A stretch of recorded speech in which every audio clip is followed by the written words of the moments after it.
शंकर पर जल चढ़ाने का जो भाव वर्णित किया जाता है कि हम शंकर को मंदिर में जाकर जल चढ़ाते हैं तो खड़े खड़े चढ़ाएं कि बैठकर चढ़ाएं। बहुत ध्यान देना साहब।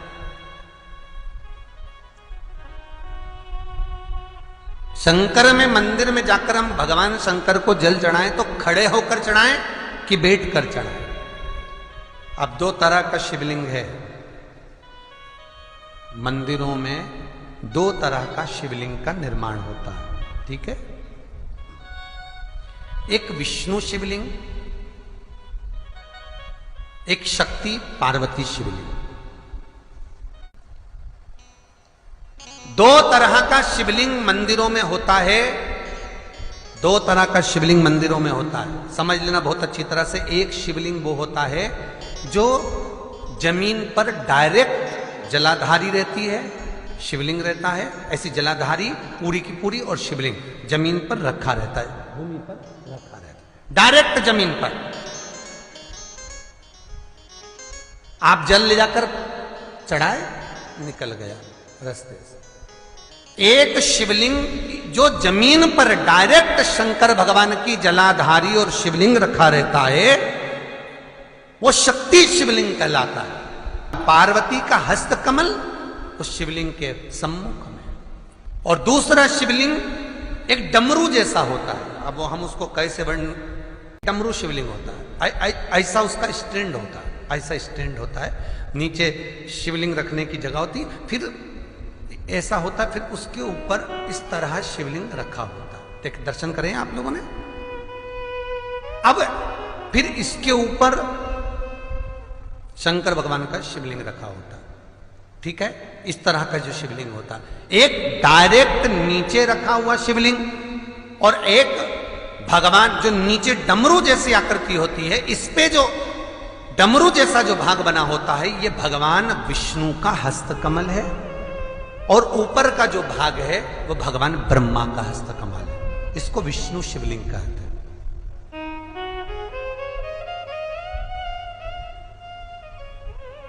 इसको हरीश्वर महादेव भी कहा जाता है। कौन सा महादेव कहते हैं? हरि सर्वेश्वर महादेव। हरीश्वर महादेव भी कहते हैं, हरि सर्वेश्वर भी कहते हैं। तो डमरू जैसा जो शिवलिंग का निर्माण हुआ है मंदिर में, अगर शिवलिंग ऊंचा है, शिवलिंग थोड़ी सी हाइट पर है, ऊंचाई पर है, और डमरू जैसा भाग फिर उसके ऊपर जलाधारी के बाद शिवलिंग निर्माण किया गया है, तो वो विष्णु शिवलिंग कहलाएगा, वो हरीश्वर शिवलिंग कहलाएगा, वो हरि वंश शिवलिंग कहलाएगा, हरीश्वर कहलाएगा। और जो डायरेक्ट सीधे जो रखा हुआ है, 12 ज्योतिर्लिंग के अगर आप दर्शन करेंगे तो कहीं पर भी आपको विष्णु शिवलिंग नहीं मिलेगा, केवल एक नागेश्वर को छोड़कर। जम के बोलिए, केवल एक नागेश्वर। नागेश्वर को छोड़कर बाकी के जितने 12 ज्योतिर्लिंग में शिवलिंग के दर्शन करोगे सब शक्ति शिवलिंग मिलेंगे, सब जमीन पर। आप जितने भी देखेंगे, काशी का देखेंगे, महाकालेश्वर देखेंगे, तो डायरेक्ट जमीन पर जलाधारी बनी है महाकाल बाबा की, डायरेक्ट जमीन पर बनी है, कोई ऊंचाई नहीं है, डायरेक्ट जमीन पर, फिर शिवलिंग है। ओमकारेश्वर देख लीजिए, ममलेश्वर देख लीजिए, आप चाहें तो विश्वनाथ देख लीजिए, डायरेक्ट जमीन पर। सोमनाथ देख लीजिए, डायरेक्ट जमीन पर। केदारेश्वर देख लीजिए, डायरेक्ट जमीन पर। भीमाशंकर, वैद्यनाथ, डायरेक्ट। आप वैद्यनाथ जी के लाइव प्रसारण कभी चालू कर देखना, डायरेक्ट जमीन पर, डायरेक्ट। तो जितने भी शिवलिंग हैं सारे के सारे शक्ति शिवलिंग हैं। जो डमरू के भाग पर रखा हुआ है वो हरीश्वर शिवलिंग, विष्णु के हस्तकमल पर जो रखा है, तो शास्त्र कहता है आप शक्ति शिवलिंग का जब जब अभिषेक करें, बहुत ध्यान रखना अपनी जिंदगी में इस प्रसंग को श्रावण के महीने में बहुत ध्यान रखना। आपके आसपास में भी मंदिर हो तो उस पर ध्यान रखना। जो शक्ति शिवलिंग हो उस पर जब भी जल चढ़ाना तो बैठकर चढ़ाना, बैठकर चढ़ाना। शक्ति शिवलिंग पर जब भी जल चढ़े, भले शिवलिंग कितना भी ऊंचा हो, कितना भी ऊंचा हो, तो संघी से चढ़ा दो, पर जल बैठ कर चढ़ाइए। भले शिवलिंग ऊपर है, पूरा तरह से हाथ नहीं पहुंचा, जैसे सोमनाथ जी में अब शिवलिंग कितना बड़ा है, महाकालेश्वर का शिवलिंग कितना बड़ा है, तो उसको तो बैठकर स्नान नहीं करा सकते। भले शिवलिंग कितना भी ऊंचा हो, पर अगर भूमि टच है, शिवलिंग अगर भूमि टच है, शक्ति शिवलिंग है, तो भले आधा शिवलिंग नहाए, आधे पर पानी जाए, पर बैठकर ही स्नान कराया जाता है। और महाराज यदि हरीश्वर शिवलिंग है, अर्थात भगवान विष्णु के हस्त कमल पर, ब्रह्मा के हस्त कमल पर यदि शिवलिंग है, तो वो शिवलिंग का जब भी स्नान कराएंगे, अभिषेक कराएंगे, पूजन कराएंगे, तो खड़े होकर ही करना है।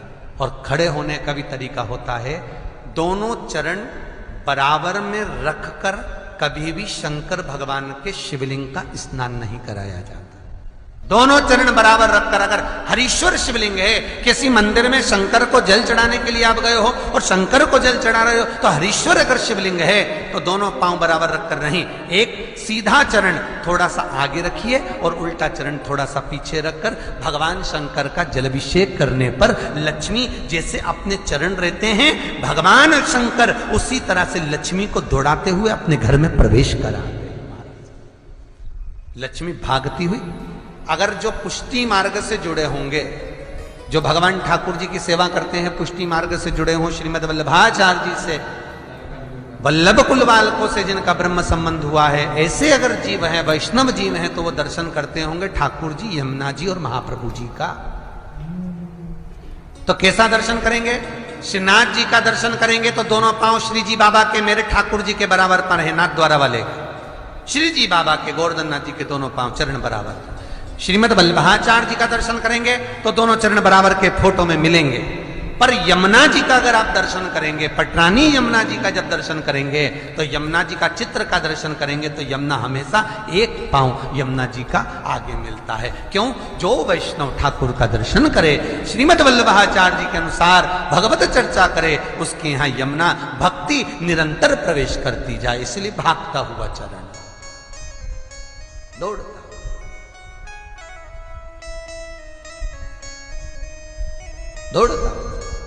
तो शंकर भगवान का अगर हरीश्वर शिवलिंग है, कहीं शिवलिंग डमरू आकृति पर, अगर ऊंचाई पर है, हरीश्वर है, तो फिर जल खड़े होकर चढ़ाए, चरण आगे पीछे।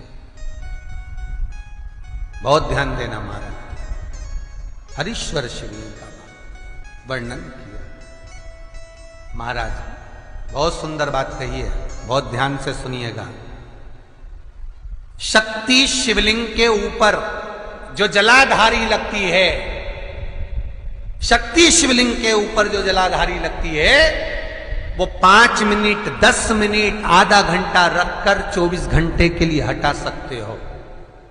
शक्ति शिवलिंग के ऊपर जो जलाधारी लगती है, वो 15-20 मिनट रखकर, आधा घंटा रखकर आप हटा सकते हो। पर हरीश्वर शिवलिंग के ऊपर भगवान विष्णु के हस्त कमल पर जो शिवलिंग का निर्माण आपको भी वर्णन किया, अगर वो शिवलिंग है तो उस पर जलाधारी अगर लगी है, तो कम से कम 5 घंटा, 8 घंटा तो जलाधारी को रखना पड़ेगा ही।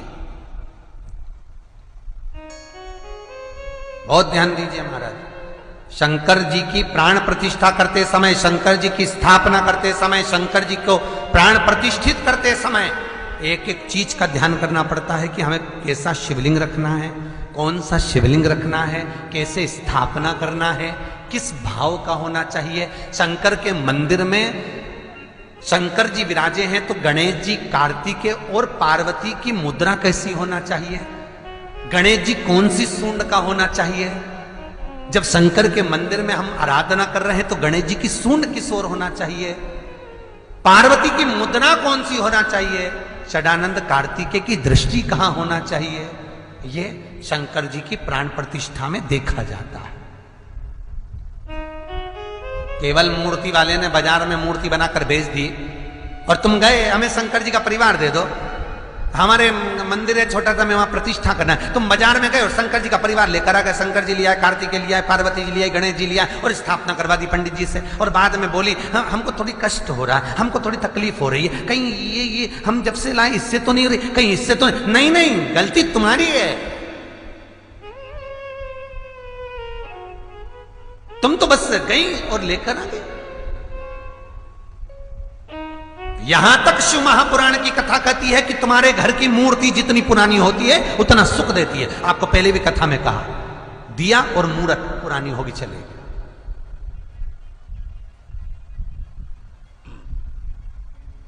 पुरानी चढ़े हुए जल को जब आप थोड़ा सा लेकर आते हो, आपको बताया था ना कि खाली लोटा नहीं लाना चाहिए, खाली कलश शंकर जी के मंदिर से वापिस नहीं लाना। शंकर भगवान को जल चढ़ाया, चढ़ाने के बाद थोड़ा सा जल हाथ में या कटोरी में या कलश में झेल लिया, भले 2 बूंद लाओ पर अपने घर पर लेकर आओ। उस 2 बूंद जल का भी स्पर्श कलश के अंदर हाथ की 3 उंगलियां लगाकर अगर त्रिशूल पर टच कर कर मात्र आपने उस कलश के अंदर लगा दिया और वो जल भी आपने अपने घर पर छोड़ दिया, छीट दिया या उसका आचमन मात्र हो गया, तो व्यक्ति का यश बढ़ना अपने आप प्रारंभ हो जाता है, उसकी यश की प्राप्ति उसको होने लगती है। शिवलिंग पर जल चढ़ाने का नियम जाने और